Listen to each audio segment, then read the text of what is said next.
Casey Treadwell, our first speaker today, is from Vintage Partners, and that's a group of 6 principals who have individually been active here in the state of Arizona in the development community for an average of 25 years each. Together, they have delivered over 14 million square feet of retail development and 60,000 acres of single-family residential projects.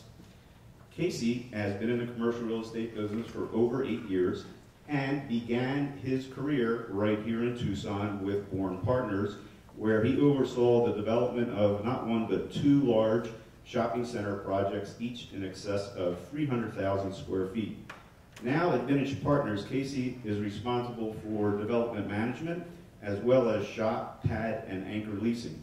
Casey, come on up here and please tell us about Tucson's first major retail area development in 30 years. Just to be clear with the Bourne projects, I didn't oversee those. Ben's a witness to that. Trying to help you. And anyway, people were looking forward to seeing my dad speak. He chose the cooler climate and went to Flagstaff to work on those projects, so I'm sure in December I'll be in Flagstaff and he'll be down here for the next one of those. So, I'm sure you guys have heard a lot in the papers about Marana Center, so I'm going to try to go through it as quickly as I can, and if you feel like I'm going too fast, feel free to ask me a question and stop me if you'd like. We have been looking at Marana Center for quite a long time. Actually, when I was with Bourne, we were well aware of it. I think as leasing guys, we knew exactly what it was because it was probably a better site than the project that I worked on with Bourne. And my dad would admit that it was a better site than the Westcore site, both up at Tangerine. And at the time, Kimco and Barclay had a partnership to go through this and develop what we saw as another Desert Ridge marketplace, which, if you're familiar with it, is up in North Phoenix, and it's probably the most successful power center that was built during that time. In 2007, the largest it ever got was 1.3 million square feet that expanded onto the Red Point parcel across Linda Vista. And you can see the tenant names on here. These were signed deals, very committed. A lot of these guys don't do deals anymore, and some of them have landed down in Cortera. Shortly after, during the recession, Kimco removed Barclay from the project and began going through new entitlements to try and deal with it because they owned it. They were the majority owner, and they had to figure out if they were going to develop it in the new economy, how would they do that? One of the things you can see on here, which was a big piece that we had to deal with, was a wash that runs down the middle.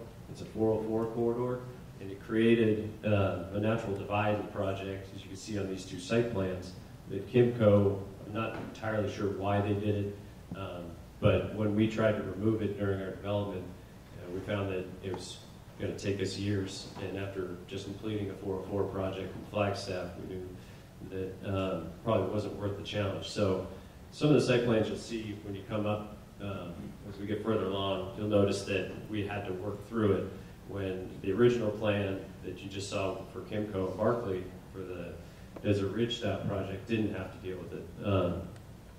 It caused a lot of issues, but the history of how we got to this, Vintage Partners was actually supposed to be a joint company with Bourne Partners and some of the Westcore guys, one of them being my dad. I moved to Phoenix to start that company with my dad, worked with Don AT and Tufik to try and start a company in 2008.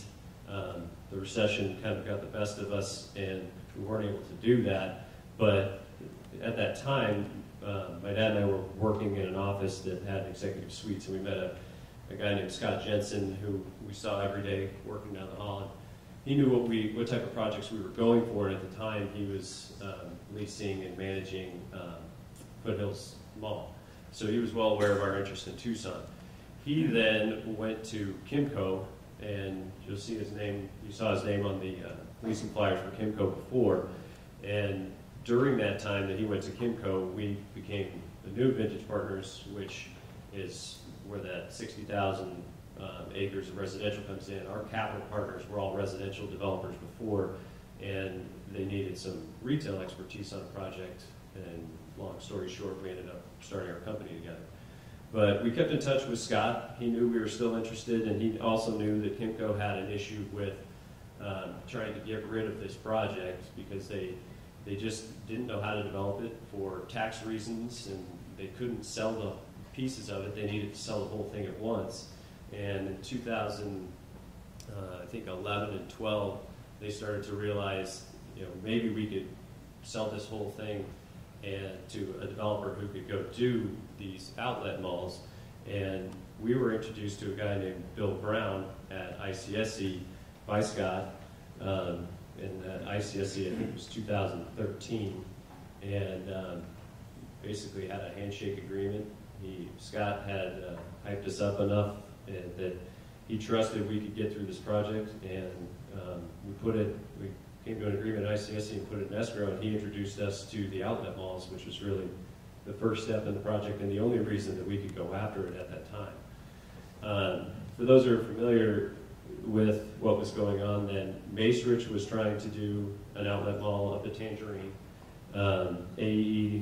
AWE Talisman was trying to do one at Upper Valley. Woodmont and Tanger had both made offers to do a development on the Simon project, or on the Kimco project. And so Bill Brown introduced us to Woodmont and Tanger, and we had some meetings, went through our discussions on what they could do, how much they could pay, how quickly they could get through closing. And ultimately, we decided that the time frames that they were requesting were just too long for our capital partners. This was the largest project by far that we had ever done. It's 4 times the size of any raise that we had done as a company. We've only been around for a couple of years at that point. And so one of our partners had the idea to go talk to Simon, and the COO of Simon was the COO of Macerich, who bought Westport. So they had a direct in. That ICSC, when we met all these other outlet malls, we actually sat down with the head of Simon Premium Outlets, and they had never looked at Tucson. They had all their focus on Phoenix. The Chandler project is not doing as well as they had thought, and they didn't realize that Tucson was even an opportunity. Where Tanger, Woodmont, Macerich, AWE, they all realized that it was probably a better outlet market than anything that had happened in Phoenix. And so Simon did their research, they stepped up and struck a deal with them to come alongside us and try to close this thing in a very short period of time. Now, what allowed us to put this together from a May ICSC to the point where we closed at the end of the year, which was a requirement of Kimco because of their taxes, and then get the entitlements done and delivered for Simon in also just a year, was that the town of Marana was unbelievable. They realized what opportunity they had. They put a team on it that was better than any city that we've ever dealt with. And my experience, is less than 10 years. But when the Westport guys are saying that, and then also these guys have been doing residential for 30 years, it was something special. The development agreement was already in place. It was pretty amazing. Helped us build the infrastructure that you see out there. That ring road that runs through the middle, and I'll show you some plans where it's a little clearer, but that at least gives you an idea of the initial design. That ring road is public street, so part of the development agreement is to reimburse for that. The entitlements were already in place. We had the 404 corridor to deal with. The archaeology, as you guys probably heard in the paper, was we knew about it. We just didn't know what was in the ground. And when we got in there and realized the extent of it, our company that we had hired, Paleo West, went above and beyond to help us do what would have normally taken a year. They did it in 3 months. We spent about $1 million on archaeology. And there's still more to be done, but all of the requirements for the State Historical Society were taken care of. And the Native Americans were very happy with what we were able to pull out of there. The competing sites also made us continue to push on this project. If you'd seen some of the other outlets across the country, the outlet malls, they're not afraid to just build one down the street from the other and say, sorry, we don't mind that neither of us are going to do that well. It's that competitive. And so we had a big fear that Talisman, who was still continuing to move forward, would still build Apple Valley. We also thought that there was a possibility that Woodmont or Tanger would go to one of the other sites on I-10 that were to the south. And this is it was a very tragic thing that happened, but the gentleman who was running Talisman actually passed away suddenly, and from that point on, Talisman went away, and they no longer had anybody who was willing to head up the project at Apple Valley, and it just allowed us to move forward without the fear of somebody doing a development right down the street, because that was a big issue for Simon. They had it happen to them by Talisman in the Midwest, and it just killed their project. So we had to work and enjoyed working with Red Point very closely. We also purchased the Lee parcel, which was part of this project, and I'll show it to you. It's actually on the eastern part, the northeast part of this project, where the ring road hits Linda Vista. And based on the new retail world that we were living in, when we started our studies, we had to say, if we're going to do the outlet mall, what else are we going to put here? Nobody's seeing Home Depots and Targets and JCPenney's built like we're on the previous site plan. So we went through a number of studies where we tried to figure out how to deal with that 404 corridor. All the outlet malls wanted to be where you see Simon today, down by the freeway, and it's obvious now as you see the buildings why. The visibility is just through the roof. And we felt like, and we still feel like, Tucson's a very underserved auto market, and there's only one true auto mall in Tucson there, and then the others are scattered about. The auto dealers that we've spoken to all feel like it's a good opportunity for them in the northwest part of Tucson's the best opportunity for them. Now, we'd still like them to go to this site. There are some competing locations for that, but we're planning for it, and in our early plans, it always stayed near the freeway. We've decided that even 50 or 60 acres of retail would be very difficult for us to pull off, but we're showing different versions of it. And as we went through our planning, we really didn't like the first architect we worked with.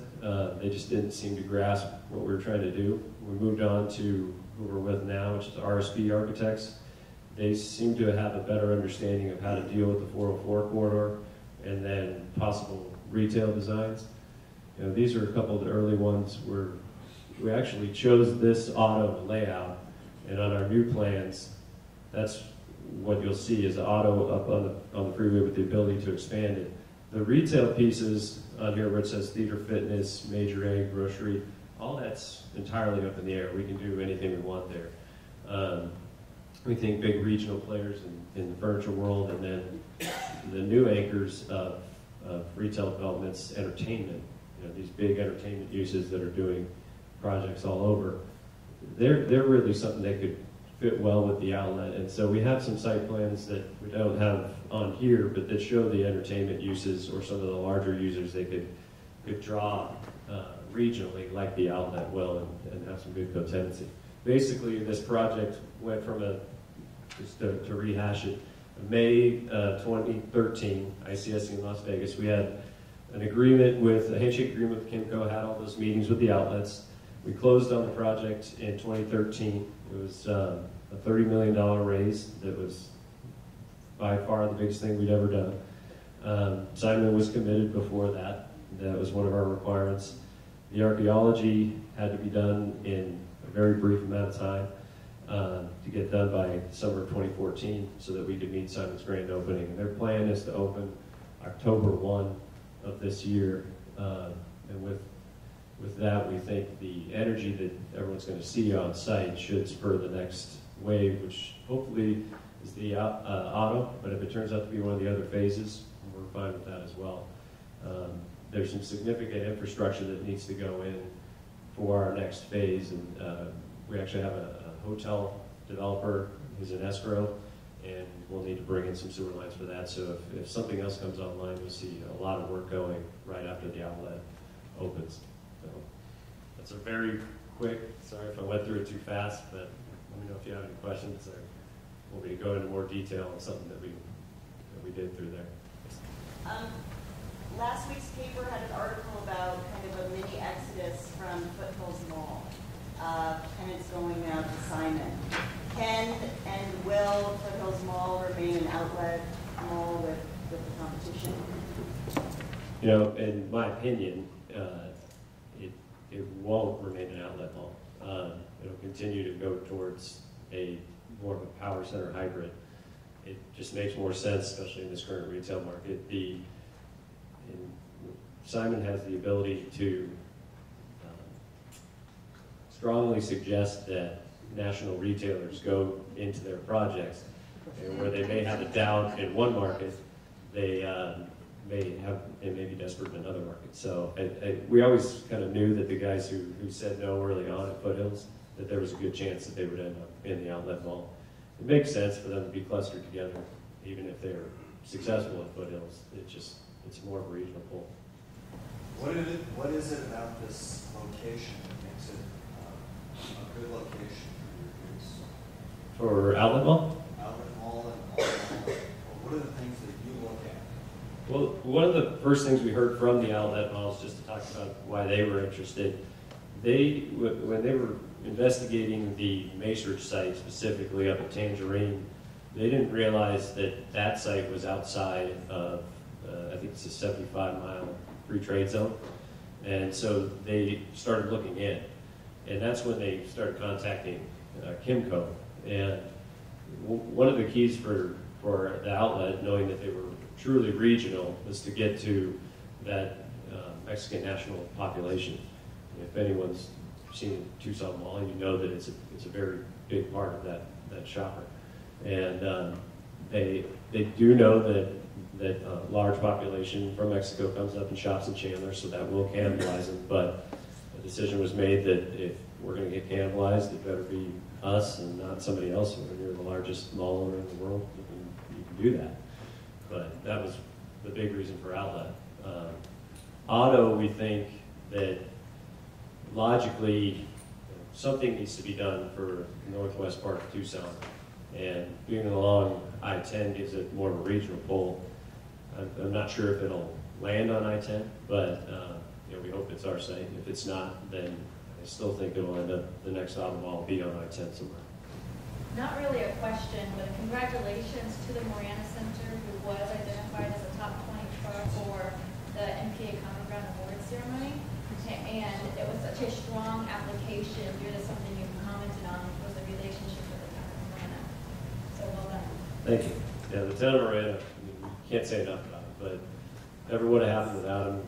The speed at which they adjusted the entitlements and worked with Simon, who was great. It's just the complete opposite of some of the experiences we've had. And anyone who has bad things to say about Tucson in general, they're not paying attention to towns like Marana that are progressive and willing to work with developers. Casey, tell us a little bit about the reach that Simon has, not only here, but with this concept internationally. I did a little research, and when we first got together, I was just amazed at where they are. Yeah, Simon, when they did this, part of the reason they weren't paying attention to Tucson is they had 48 malls in planning or under construction, outlet malls alone. And they had put all their regular malls on the shelf, or they had converted the plans for malls to outlets. And that premium brand has just taken off. I mean, you look at sales per square foot for outlet malls compared to typical malls, and it's almost double, sometimes triple what you'll see at a strong mall. And so they realize they can build them for cheaper. The retailers like them because they can either sell the same product, or as a lot of people know, it's not the same product, but everybody thinks it is. And the retailers also pay less rent because it's in an outdoor mall that has less maintenance, and the shopper doesn't require a lot of the amenities. So Simon and a lot of the companies see it as really the growth area for those lifestyle tenants. And I don't know when it'll stop, but I think Arizona's pretty full right now after And this. what international markets are they in? They're all over the world. Yeah, it's. I read they're in Korea, China, Japan, Indonesia. I mean, it's just amazing. Yeah, they have separate divisions that they started off when the recession hit. They just started growing everywhere else, realizing that places like Southeast Asia were so strong, and the U.S. was not. So, would you happen to know if in Simon's studies that whether or not they were able to determine that Tucson can only support one premium outlet wall, or is there a chance that they might be interested in building a second one, say down in Vail? we've been told that by the outlets who do run their own studies that it's only a one outlet market. You know, there's 1 million people plus the Mexican national population, and they just think that's it. But we'll see how this performs. If it's you know, maybe above $800 a square foot, they might consider it. If it's below that, I would think that all the outlets would say that that's enough. And one of the other things with Tucson, and some may agree, some may not, is that you have two malls.